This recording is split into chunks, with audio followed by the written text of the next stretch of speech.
You're listening to the Wanderlusting Wives podcast, your podcast for escaping life's monotony, indulging in your wildest travel fantasies, and discovering the constant beauty of this ever-changing world.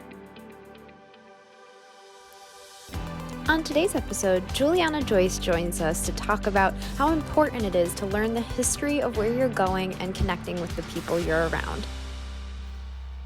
Welcome to the Wanderlusting Wives podcast. We are your navigators, Allison and Regan, and welcome to Travel Tuesday. We're really excited for today's guest. If you were with us for season 1, you may have heard her on our Italy episode, which, fun fact, I think, Allie, correct me if I'm wrong, I think it's our most listened to episode. It sure is. But back by popular demand, we have Juliana Joyce from our Italy episode, season 1, one of my really good friends here in Rochester. So, Jules, welcome. We're so excited to have you. Thanks for having me back, y'all. I feel like a low-key Spotify celebrity, but not in like a egotistical way. I'm just excited to be back and to chat it up with y'all. Yeah, we're happy to have you. The people have spoken, and now we're giving them what they want. We only serve the best here. Well, awesome. Actually, you know what, y'all? I am totally blanking. And before we get into our conversation, I just wanted to quickly plug our website again real quick. You can find us at www.wanderlustingwives.com.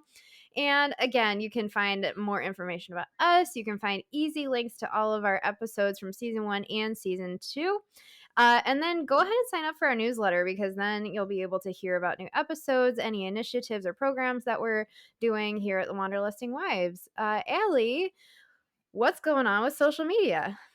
Well, some exciting news. We are finally at over 200 followers now, so our giveaway has closed. Thank you so much to all of you who have followed us from the beginning or new followers. We're happy to have you here. But if you are not already following us, what are you doing? Get with the program. Anyways, our Instagram is at Wanderlusting Wives, Facebook Wanderlusting Wives Podcast, Twitter at Wanderlust Wives, and then you're always welcome to email us. That's wanderlustingwives@gmail.com. Yeah, so we're just plugging away here. I cannot believe that it's already April. Like, what? This year is flying, and we've been really enjoying season 2. So, and without further ado, we're going to get into today's story. So, Jules, take it away. What have you got for us?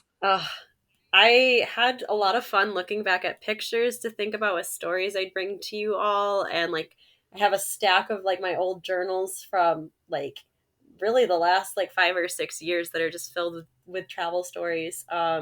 Kind of am feeling, since I was in these places about like 5 years ago and 3 years ago, like some El Paso and Juarez stories to start. But I feel like I have to like give my family a shout out, because I feel like my wanderlusting really comes from my dad. He was in the Navy when he was like 18 for like 6 years, and I just loved listening to his travel stories growing up, of like him going to Egypt and Turkey and Greece and Italy. And so I just feel like I have to give a shout out to my dad for like instilling this in me. But yeah. Aww, we love that. Go Papa Joyce. When I think of my time in El Paso, I was on a service retreat both times. So 2017 and 2019 through my college. And it was different than most service retreats, because we didn't do a lot of like manual labor. Like, we helped out at the household we were in, but it was really like a listening retreat where we talked to folks who were immigrating into the United States. We met with Border Patrol, and we just gained a lot of new stories and perspectives on what's actually going on with immigration and migration. Our guide was the iconic Father Bob Mosier. He is a hoot, let me tell you. Like, just one of the most genuine humans you will ever meet. And like, just very like humble in his priest work, but freaking hilarious. Like, that man knows how to sing. I remember our last day there in 2019, he sang us like a show tune from the Music Man, and we all were like crying. But it was, my time there was really marked by not only the beauty of like being in a new place, like tasting the incredible Tex-Mex food, but also when we were in Juarez, like authentic Mexican food, but just really seeing the blending of American and Mexican culture together. One of my highlights of that trip was going to Santos Niños, which was a clinic in Juarez, Mexico, for children with multiple developmental disabilities and for their parents, especially the moms, to have resources. And it's run by a group of sisters, I believe the Sisters of Charity. And as one does, I bring my ukulele with me wherever I go because I'm a music therapist, packing all the essentials, right? Um, and so we did a little sing along with the kids, and in my questionable Spanish, we did some De Colores and a few other songs, and then they did a song for us. And I know music just can connect us in so many different ways, but having it connect us so deeply when there's like a language barrier, that was really powerful for me. That's beautiful. And I also remember you talking in your episode when you came on to talk about Italy. You talked about some examples of the power of music while you were there too. So that's really cool that that has remained kind of a theme here also in like this bigger trip that you were on and how much you were seeing like some really incredible things and like learning and widening perspectives and everything, but then still bringing it back to how music's kind of that universal language, and I think that's really cool. I just get chills thinking about it. There was one child there in particular. A few of his the helpers or like his like teacher's aides, a kind of a thing. They asked if I could sing for him specifically, and he was blind and had cerebral palsy.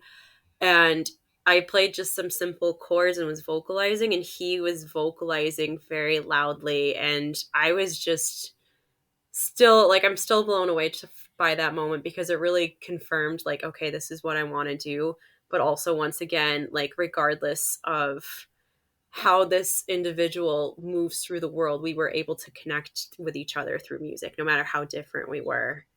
And that was really powerful too. Wow, I'm like, grab the tissues, please, because I'm getting all emotional over here, and this is only like the beginning of this episode. So I can't imagine what else you have in store for us. I'm like sniffling over here. That's amazing. Yeah, like Regan said, like music is kind of like the universal language. Yeah, I'm speechless. If it's an episode with me, there will be laughter as well, so don't worry. One of so kind of going off of the vein of like service trips and retreats, the college Regan and I went to, Nazareth College, they had a lot of great opportunities for folks to do different service retreats. And there were some trainings I got to go to that the school helped pay for. One was in Moscow, Idaho. And it was like on indigenous land stewardship and environmental justice. And it was the first time I flew across the country by myself, which was a cool experience in itself. But then the people I met there and the connections I made were awesome too. We went into a sweat lodge. We didn't perform like the ritual, but like person from the Navajo Nation like showed us like the sacredness of it, which was really cool. And then going from like that level of depth and seriousness to like playing board games with people from across the country at night was cool. And then 2 years later, when I studied in Italy, one of my group mates, Alejandra, we met up in Florence. So that was really cool. Like we kept that connection going. Oh, it's a small world. From Idaho to Italy. That sounds like a book. We both start with I's. We love the alliteration. When I saw she was going to be abroad in the same semester as me, I was like, we have to meet up. I love it. Well, we got to talk about Italy. Oh, yes, please do. And I do hope there is some sort of food involved selfishly. Always. There's always food involved when it comes to Italy. Oh my gosh. Well, my mom, bless her heart, her family's from Italy. Like her grandparents came over. So when I told her I was studying abroad, she's like, "Well, if you're going, I have to come with you at some point." So she came to visit me for a week from her spring break, and I remember one night I was like, "Mom, do you want to just go to Pisa just to have dinner?" She's like, "Yeah, let's see that Leaning Tower." So like we literally took a train from Florence to Pisa, had dinner, took our cheesy pictures pretending to hold up the Leaning Tower of Pisa, and then went back to Florence that night. We also got to see the Pope when we were there, which was really cool. That was unexpected. So, in my like functional Italian, we'll call it, before I went to pick up my mom from the airport when she landed, I went to see the Swiss Guard to see like you can talk to the Swiss Guard about if they have like tickets for like a papal mass or like an audience with the Pope, which it's all free. You just have to get a ticket. And they're like, "Well, we don't have anything for today, but if you're back on Wednesday, he's giving an audience and here are 2 tickets." And I was like, oh, okay. So I see my mom and I was like, hey, mom, do you want to come back to Rome in 3 days to see the Pope? And she was like, yeah. And it was, oh my gosh, like I felt like tingly inside with excitement. And just his message was that of just like peace and light and like seeing the light in each other. And at that point, I'd been in Italy for a few months. So it was cool to kind of like try my best to translate to my mom. Like, okay, I think he's saying this, mom, like in this general direction. But my dude, Pope Francis, yeah, living his best life, giving out some cute waves and hugging kids. And That's like surreal. mm-hmm. My gosh, and in that context too. Like I know the Pope has like visited other countries in the United States and everything, but like to see the Pope in his more natural context, like that's so special too. Like I don't know, that's really interesting. Mm-hmm. Dang. And actually I do have one question because I feel like that whole like you're living in Italy and then your mom shows up thing, like what was that feeling of meeting her as if like Italy was your home and you were welcoming her in? Like what was that feeling like? Well, it was, she was the shot in the arm I needed that semester. I was loving Italy, but I was really homesick too. That was the longest I'd been away from my family. So it was so special for me to be like, hey, mom, this has been my home for the last couple of months. These are some people I really love. These are some places I love to go. Let's go to some new places together. It felt very much like a Gilmore Girls kind of a trip, with just that close connection. And we did a lot in a short period of time. But yeah, her boost about halfway through my time there really got me through to the end because, like I said, I'm such a family oriented person, so it was really tough not being in the same time zone as them. So it was awesome. Oh. And I so appreciate that you referenced Gilmore Girls. You know I love a good Gilmore Girls reference. I feel like they're really anecdotal because I mean, if we want to go into full depth, it would be like an audio book. Like I said, I have these journals here with literally just, I really documented like every single day of my travels. This one, for the podcast listeners, you can't see this one, but every single day of my travels in El Paso in 2017 and Grand Canyon 2017 are in this journal. Like I wanted to make sure I wouldn't forget anything. And now I'm looking back at it and it's cool to see like how much I've grown since this time, but also to like just what an honor and a privilege it has been for me to travel as much as I have at my age. Like I really want to acknowledge that like not everyone gets the opportunities that I've gotten literally like thrown at me, like not even always seeking out. And that's just, oh, I get chills thinking about it, you know? I got the chills. Anyways, that's an Oh Hello reference What? for anyone who Yeah, knows like, that. wait, what is what Yeah, is that? obscure references 101 with Regan. So okay, but this is actually really interesting because my mom journals in a very specific way. Allie, I know that you're also journaling for your travels and everything, and my style is kind of like bullet points. Mm-hmm. So I'm really interested, like, what is your method for journaling? It sounds like it's really intentional. It's definitely evolved over the years. Like looking back at this one from 5 or 6 years ago, it was I literally wrote down every single thing. It would take me hours. And then by the time I got to like Italy, some days would be like that. Like I wanted to remember the exact restaurant I ate at. But then other days I would like doodle and like just mark like, okay, this is like the Trevi Fountain. Or like bullet points worked really well, especially if I was exhausted and I was like, okay, I need to Hmm. write something down just so I remember, but I don't have the time to write my novel. So it's definitely evolved over the years. I am definitely a novelist when I am putting my journal. I'm like, and today we did this and this Mm-hmm. and this, and we went here at this time. I'm like, okay, I don't need all of those details, but I'm also like in that moment, I'm like, I do not want to forget a single moment of this day, whether it was good or bad. Like, I want everything to be written down.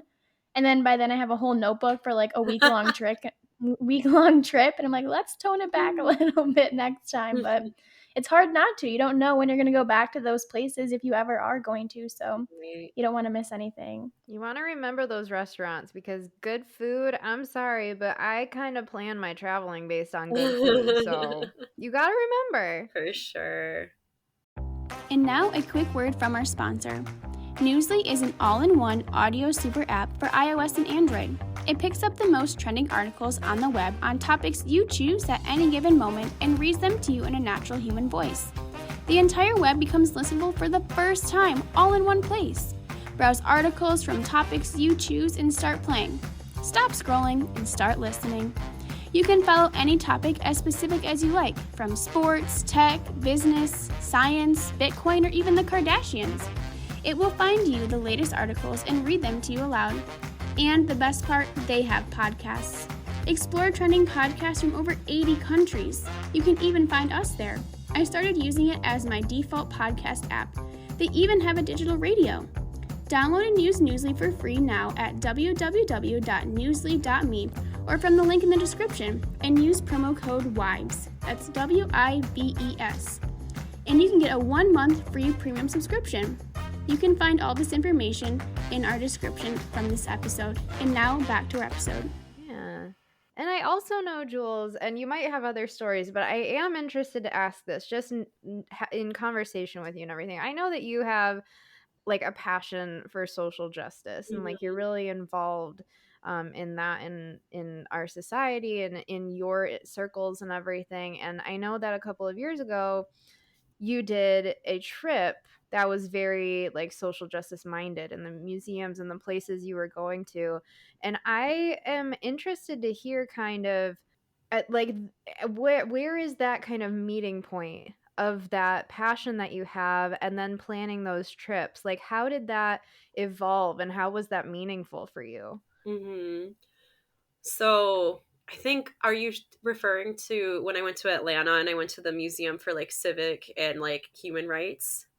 Yeah, I haven't been there. I would love to Oh, hear about it. Yeah. so that was a trip I went on with my dear roommate. Shout out to Anissa, she's the best.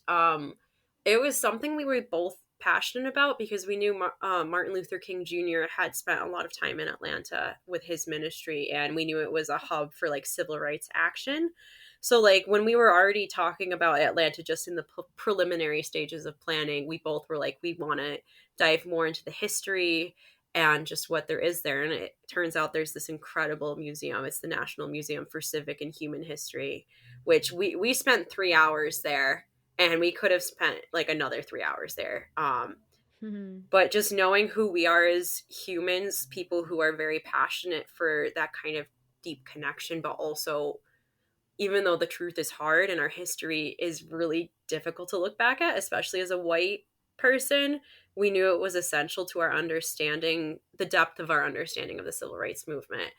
And what was really awesome about that museum is it wasn't just like civil rights in the United States, but it showed it on an international level, like right down to like, did you know the products you consume might be funded by like low waged labor? And it showed like chocolate and like metals, things you wouldn't think about, things we just buy every day as consumers, but like paying attention to the labels and seeing if it's fair trade or not. So that was an absolute essential for us on that trip. And then in order to like kind of regulate ourselves, because it brought up a lot of feelings for both of us, we went to the aquarium after, which was great because having that high level of emotion and just thinking about how much suffering has happened not only in our nation but around the world and continues to happen, but then finding the hope through like the activists that were highlighted at the museum and just even through animals too, because you need that too, that balance. That was definitely one of the highlights of that trip for me, and honestly of my life, to just further that understanding and that conscientiousness. Yeah, I totally resonate with what you just said. And Allie and I have talked about like another example of a museum that kind of is really evocative in that way and like is like it's disturbing to think that history has gone in the direction is the Holocaust Museum in Washington D.C. and how like going in you're not going to expect sunshine and rainbows because it's a hard reality that we need to face because it's like and the same thing for the civil rights movement and that history there and like there's still so much distance that we need to cover and that we need to go and how we need to acknowledge and learn that history as hard as it is because otherwise nothing's ever going to change and you have to honor that but then also yeah just being kind to yourself in that moment of like okay I need an aquarium because like Yeah. Like that balance, totally. But I think that's such an incredible thing that y'all went and did. I would love to do that someday. If you have the privilege to be able to travel, the very least that we can do is to dive into the history, whether we were directly involved in it or not, like the civil and like human history in that area and around the world, to really just gain a better understanding and to like learn to be better human beings to each other. Yeah, I think a lot of us, and I'm guilty of it sometimes too, is just being comfortable with being uncomfortable. Like going to a museum like that, you know it's going to be hard. There's things that you don't know. There's things that you don't wanting to think about that in America that is our truth, unfortunately. And I think so many people tend to stray away from those things because they're not comfortable getting uncomfortable. And that's when change really happens, when more of us are willing to be uncomfortable. 100%. And I mean, going with my roommate, who is just a ray of sunshine, but also like she has so much depth within her heart. Like, I felt very comforted going with her because I knew she would feel as deeply as I was feeling, and I knew we would also be a good comfort to each other. So I'm not saying go to these museums absolutely by yourself and isolate yourself. There's like a method to it, right? Like going with someone who you feel like you can really dive into that, just the depth of information with, I think is important. But I agree with both of you. Like it is like uncomfortable work, but it is necessary work. Oh, cool. I think we're gonna have time here for maybe one or two more stories. Do you have anything else to share? Yes, I feel like, well, I promised you a food story from Italy. This Oh, one's a yes. brief anecdote to like the grand finale, we'll say. Get a cannoli when you go to Sicily because oh my goodness. I knew it was going to be phenomenal, but they have like fresh orange peel in it, and it was one of the best things I have ever tasted. And when I was in Sicily, I was literally 45 minutes from where my family comes from, San Giuseppe Palermo. Unfortunately, I couldn't rent a car or anything because it was like Holy Weekend there. But just being that close to like where part of my family was from, I remember sitting on the beach. It was like in Mondello. Mind you, this water is like crystal blue. It was one of the most beautiful places I'd ever been to. And I was praying because it was a Good Friday, and I just felt, you know, those thin spaces that people refer to where like the spiritual world feels close to like the natural world. I just felt like tingles, like I don't know, I was praying to God, but also to my ancestors, those who came before me, and just in gratitude for their journey and acknowledgement of their hardship. But I was like just me praying on a beach, you know, like tears rolling down my eyes, thinking of how close I was to my family, and like kind of closing that loop by returning to where like my family came from. Just that was a really special moment for me. That's beautiful, Jules. I make a cannoli dip, and I'm not gonna lie, it's really good. But I want that fresh orange peel, and like this experience, I feel like is just once in a lifetime that you're talking about. And then there's also, you know, the whole family thing too. But that was the once in a lifetime experience, the family thing. That's incredible. I hope that it would be awesome if we all could honor our ancestors in that way. That's really cool. Well, thanks so much for sharing with us. Thanks for having me. This was so fun. Yeah, So, we love having you on. We'll have to do another giveaway sometime. We'll give away Jules' autograph because you guys love her so much. We'll see what we can do for the audience here. Back by popular demand, we'll have to give away her autograph or something in our next giveaway. So let us know in the comments on social media because you know you should be following us anyways. Let us know what you want to hear from Jules, what you want her to autograph for you, and we'll get right on that for you. all right. Well, thank you so much, Jules. And listeners, we'll catch you back next time. Thanks for tuning in to the Wanderlusting Lives podcast. Come escape with us again every other Tuesday for Travel Tuesdays and every other Wednesday for Wildcard Wednesdays. Don't forget to give us a subscribe and a follow on all of our social media and wherever you listen to your podcasts. And until next time, wander on.